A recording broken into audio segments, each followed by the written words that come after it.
Coming from Homewood Flossmoor High School, I was given the opportunities to direct, create, and produce a lot of films such as music videos, documentaries, and short films.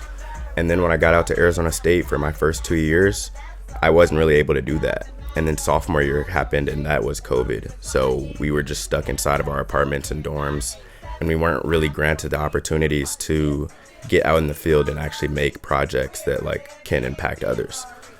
And I remember we had it was one class where we had a guest speaker, and she told me how important it was to find the stories that were close to you and you can make films about those, especially during times of COVID.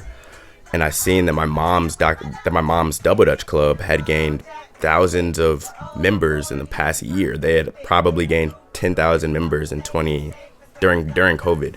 So I saw that they had 15,000 members and growing, and I was like, I seen firsthand how this helped you, and I want to be able to tell other people's stories so I can possibly help them as well. My name is Pamela Robinson. I am the founder of the 40 Plus Double Dutch Club. We are a group of women who get together to do things like jump double dutch, play hopscotch, hula hoop, Chinese rope, play jacks. We do all of the things that we did when we were growing up back in the 50s, 60s, 70s, 80s, and early 90s. When my son Jalen came to me a couple of years ago with the idea to film a documentary telling the story of the 40 Plus Double Dutch Club and how we came to be, I thought it was a great idea. Love taking pictures and filming videos. So I thought it was a good opportunity for me to be able to tell my story, the story of how Katrina was a supportive friend when I came to her, and how two women started this group that has spread all over the country in such a short amount of time.